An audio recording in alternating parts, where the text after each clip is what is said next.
Income, রোজগার, আয়ের ভিতরে বরকত থাকে না, ইনকামের ভিতরে বরকত থাকে না। আমরা ইনকাম করতেছি টাকা পয়সা, হিউজ পরিমাণে অর্থ আমরা কামাই করতেছি, বাট সে টাকায় বরকত নাই। 7টি কারণ আমরা আজকে নোট করছি, 7টি কারণ। এই 7টি কারণে আপনার সম্পদে বরকত চলে যাচ্ছে, আপনার অর্থে, আপনার টাকায় বরকত থাকতেছে না। তো আসলে আমরা জেনে নেই সেই 7টি কারণ কি। নাম্বার 1, 1 নাম্বার, নামাজ। তাড়াহুড়া করে নামাজ তো পড়তেই আছেন, আপনি মুসলমান, তো আপনি নামাজ পড়বেন, সেটা স্বাভাবিক। তো নামাজে পড়ার সময় আর তাড়াহুড়া করতেছেন, খুব দ্রুত সূরা পড়তেছেন, রুকু সেজদা এগুলো খুব দ্রুততার সাথে শেষ করতেছেন। এরকম দ্রুততার সাথে যদি নামাজ শেষ করা হয় তাড়াহুড়ার সাথে, তাহলে বরকত চলে যায় ইনকামে, টাকা পয়সা, সম্পত্তির। ঘরের ভিতর থেকে আল্লাহ পাক বরকত উঠায় নেয়। নাম্বার 2, 2 নাম্বার, দাঁড়িয়ে প্রস্রাব করা। আমাদের সমাজে এরকম অনেক লোক দেখতে পাওয়া যায়, রাস্তার মোড়ে মোড়ে বিভিন্ন জায়গায় টয়লেটের ভিতরে যাওয়ার পরও সে দাঁড়িয়ে প্রস্রাব করতেছে। নাউজুবিল্লাহি মিন যালিক। আপনি দাঁড়িয়ে প্রস্রাব করবেন, আপনার অর্থে বরকত থাকবে না, টাকায় বরকত থাকবে না। নাম্বার 3, 3 নাম্বার, রাতে ঘুমানোর আগে থালা বাসন পরিষ্কার না করা।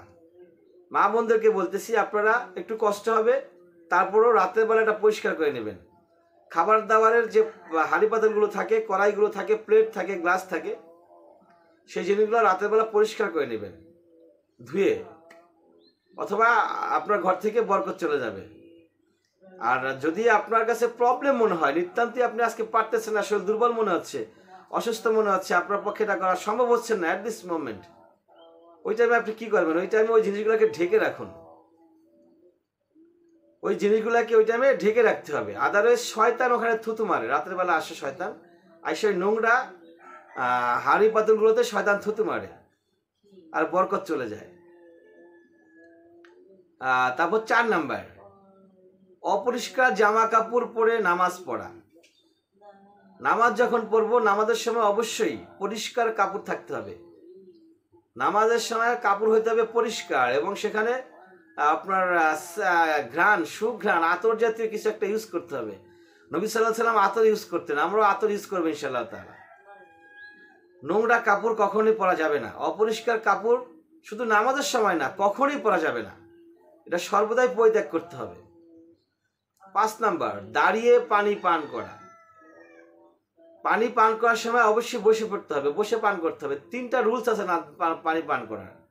1 নাম্বার রুলস হচ্ছে আপনাকে বসতে হবে। 2 নাম্বার হচ্ছে ডান হাতে পানিটাকে ধরতে হবে। 3 নাম্বার হচ্ছে পানি পান করার শুরুতে বিসমিল্লাহ বলতে হবে। এরপরও আপনি পানি পান সম্পূর্ণ হয়ে গেলে আলহামদুলিল্লাহ পড়বেন, এবং পানি খাবেন হচ্ছে, পান করবেন 3 ঢোকে, একটু একটু করে 3 বারে পানি পান করবেন। তাহলে আপনার পানি পান করার সকল সুন্নাহ আদায় হয়ে যাবে, এবং পানির প্রতি আল্লাহ পাকের আপনার প্রতি এই পানির কারণে আল্লাহ পাক রহম দান করবেন, বরকত নাজিল করবেন, আপনার টাকা পয়সা সম্পত্তি বৃদ্ধি পাবে ইনশাআল্লাহ তাআলা। 6 নাম্বার, নাপাক অবস্থায় বেশিক্ষণ থাকা। আপনি নাপাক হতেই পারেন, মানুষ নাপাক হবে, অপবিত্র হবে, সেটা স্বাভাবিক, হতেই পারে, কিন্তু সে অবস্থায় লং টাইম থাকা যাবে না। যত দ্রুত সম্ভব আপনাকে পবিত্র হতে হবে, পরিষ্কার হয়ে নিতে হবে। আদারওয়াইজ আপনার ঘর থেকে বরকত চলে যাবে, রিজিকের পরিমাণ আল্লাহ পাক কমায় দিবে, সম্পত্তি কমায় দিবে। নাম্বার 7, সর্বশেষ নাম্বার, বাড়িতে কুকুর পোষা বা ছবি ঝুলিয়ে রাখা। ঘরের ভিতরে কুকুর পোষা যাবে না। কুকুর আপনি পুষতে পারেন, সেটার জন্য আপনার ঘরের বাইরে আলাদা কোনো ব্যবস্থা রাখতে হবে কুকুরের জন্য। কুকুর পোষার উদ্দেশ্যে থাকতে হবে ঘর পাহারা দেওয়া, জমিজমা পাহারা দেওয়া, আপনার দোকানপাট সম্পত্তি দেখাশোনা করা, পাহারা দেবে, অর্থাৎ সিকিউরিটি। সিকিউরিটি হিসেবে আপনি কুকুর পালতে পারেন, বাট শখের বশে কুকুর পালা যাবে না, নিষিদ্ধ। যদি কোনো ঘরে কুকুর থাকে, ওই ঘরে রহমতের ফেরেশতা প্রবেশ করেন না। কোনো ঘরে যদি পোস্টার ছবি থাকে, কোনো প্রাণীর ছবি, কোনো মূর্তি থাকে, তাহলে সেই ঘরে রহমতের ফেরেশতাই প্রবেশ করেন না। রহমত আসবে কোত্থেকে, বরকত আসবে কোত্থেকে? তো আমরা যদি এই 7টি কাজ